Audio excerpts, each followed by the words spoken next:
من اگر فرض مثال بگم 1 سال سخنرانی نمیکنم، تعطیل میکنم سخنرانی را، کل دعوتگرای امثال من بگن که ما 1 سال سخنرانی نمیکنیم، در این جامعه چی اتفاقی میفته؟ هیچ.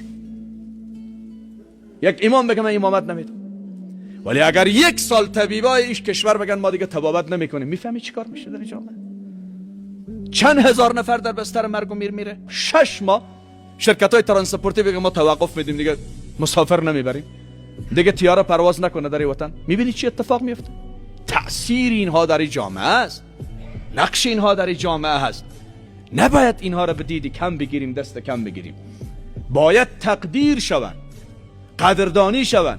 الله در جریان موسی و خضر علیه السلام 2 تا پیامبر، حضرت موسی و حضرت خضر، در نص صریح قرآن است.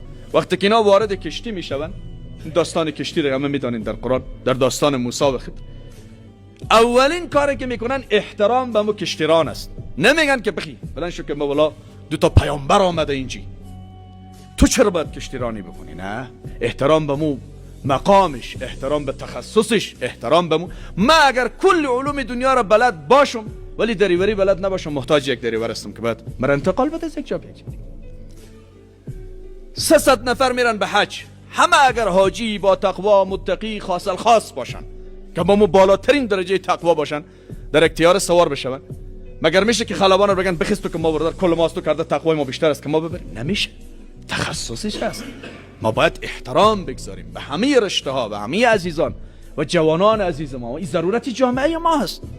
تنها کسای رسول الله صلی الله علیه وسلم میگه که مقامشان به جایی میرسد که وقتی او قدم برمیداره فرشتگان الهی بال خود در زیر پایش پهن میکند، او کسی است که میگه در طلب علم و دانش است و فرق نمی کند که این علم و دانش حفظ قرآن در دارالحفاظ باشد یا طالب عزیز ما در مدرسه باشد یا محصل ما در دانشگاه و پانتون باشد یا متعلم ما در مکتب باشد.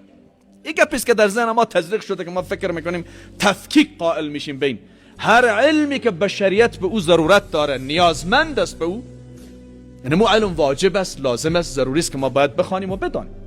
همون طوری که وجود یک عالم عزیز ما در یک محیط و منطقه و در یک قریه ضروری هست، وجود یک حافظ قرآن ضروری هست، وجود یک طبیب، وجود یک انجینر ضروری هست، باید باشه.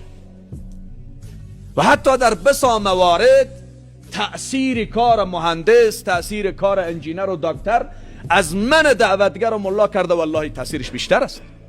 خیلی به مراتب جامعه به او ضرورت بیشتر داره نسبت به من.